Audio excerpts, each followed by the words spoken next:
नमस्कार मित्रांनो. बांधकाम कामगारांच्या मुलांना 11वी आणि 12वी मध्ये शिक्षण घेत असेल तर 10,000 रुपये स्कॉलरशिप मिळणार आहे. या स्कॉलरशिपचा अर्ज कसा करायचा, डॉक्युमेंट काय काय लागणार आहेत, संपूर्ण माहिती या व्हिडिओमध्ये आपण बघणार आहोत. तर व्हिडिओ शेवटपर्यंत पहा. चॅनलवर नवीन असाल तर चॅनलला सबस्क्राईब करायला विसरू नका. तर चला व्हिडिओ सुरू करूया. या वेबसाईटची लिंक मी डिस्क्रिप्शन मध्ये देणारच आहे. या ठिकाणी होम पेजवर आल्यानंतर 2 नंबरचा ऑप्शन दिसेल, construction worker apply online for claim. या ऑप्शनवर आपल्याला क्लिक करून घ्यायचं आहे.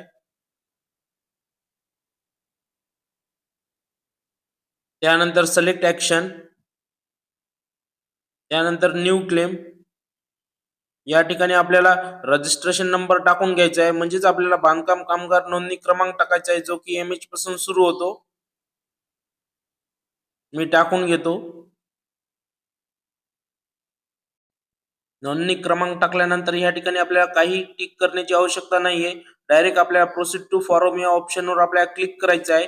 आपल्या मोबाईल नंबरवर एक OTP गेला असेल, तो OTP या ठिकाणी आपल्याला टाकून घ्यायचा आहे आणि व्हॅलिड OTP या ऑप्शनवर आपल्याला क्लिक करून घ्यायचं आहे.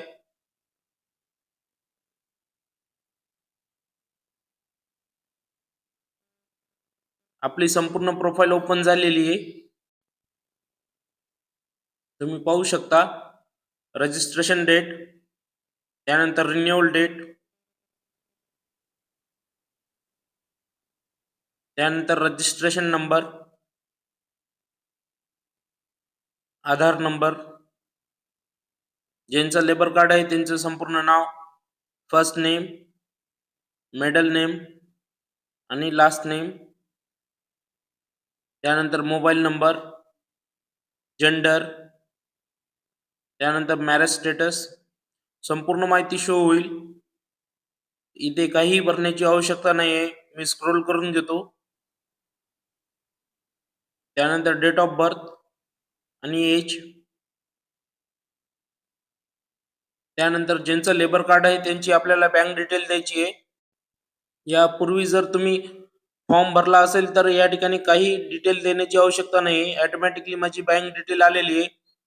पण जर तुम्ही नवीन फॉर्म भरत असाल तर तुम्हाला बँक डिटेल देणे आवश्यक आहे.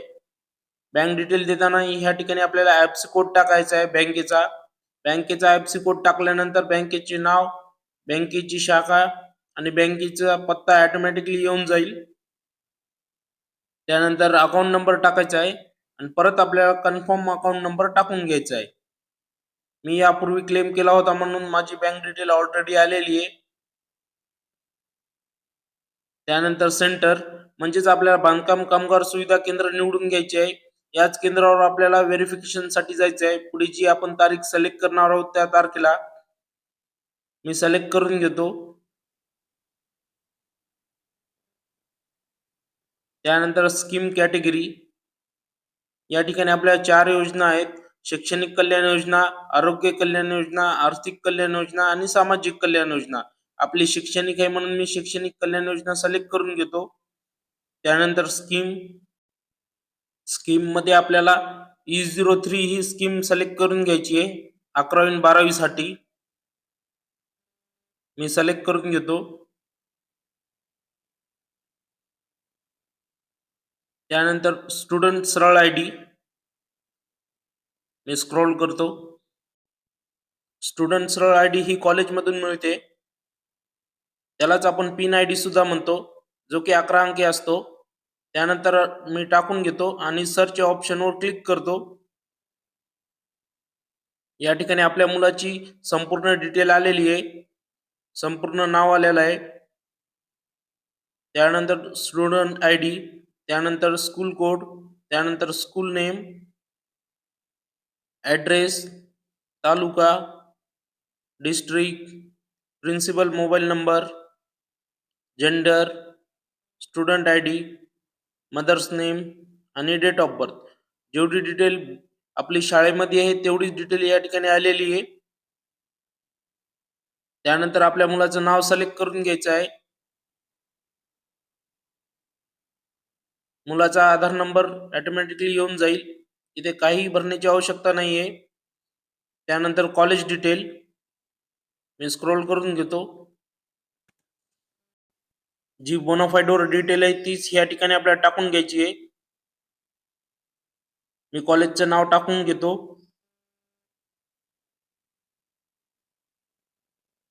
त्यानंतर कॉलेजचा ॲड्रेस, त्यानंतर कॉलेजची जीमेल आय डी, कॉलेजचा मोबाईल नंबर, इयत्ता कितवीमध्ये शिकत आहेत, 11वी 12वी जी असेल ती सिलेक्ट करून घ्या.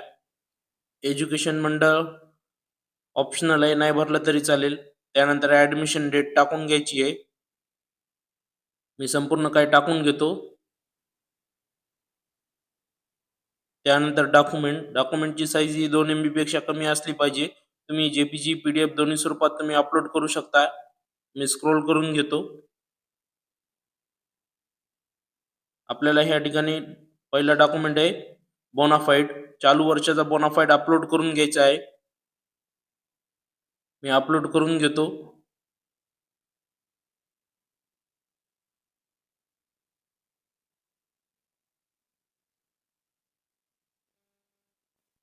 अपलोड सक्सेसफुली आलेला आहे. त्यानंतर कॉलेजचा आयडेंटिटी कार्ड अपलोड करून घ्यायचा आहे.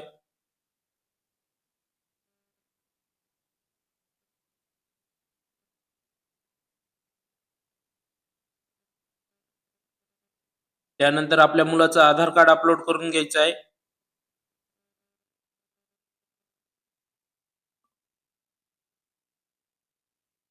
त्यानंतर राशन कार्ड,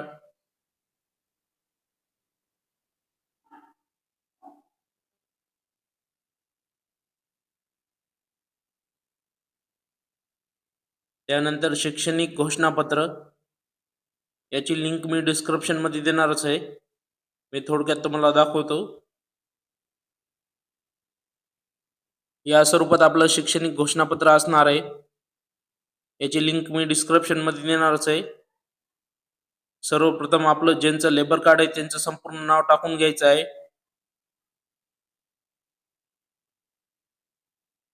त्यानंतर ज्यांची आपण स्कॉलरशिप टाकत आहोत त्यांचं या ठिकाणी नाव टाकून घ्यायचं आहे आपल्या मुलाचं. त्यानंतर ठिकाण, त्यानंतर दिनांक, ज्यांचं लेबर कार्ड आहे त्यांची सही आणि ज्यांचं लेबर कार्ड आहे त्यांचं संपूर्ण नाव, या स्वरूपात आपल्याला घोषणापत्र भरून घ्यायचं आहे आणि अपलोड करायचं आहे. त्यानंतर डॉक्युमेंट व्हेरीफाय वर क्लिक करायचं आहे. या ठिकाणी येस करून घ्यायचं आहे. त्यानंतर मी स्क्रोल करतो. त्यानंतर व्हिजिट डेट, जेवरी आपण बांधकाम कामगार सुविधा केंद्र निवडलं होतं त्या केंद्राला व्हिजिट करण्याची तारीख या ठिकाणी सिलेक्ट करून घ्यायची आहे. याच तारखेला आपल्याला संपूर्ण डॉक्युमेंट घेऊन व्हेरिफिकेशनला जायचं आहे. मी तारीख सिलेक्ट करून घेतो.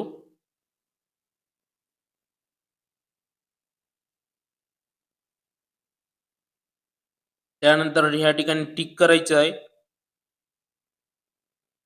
आणि सबमिट या ऑप्शनवर आपल्याला क्लिक करायचं आहे.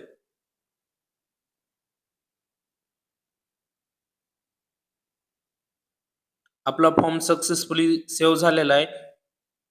आपल्याला पोचपावती क्रमांक आलेला आहे.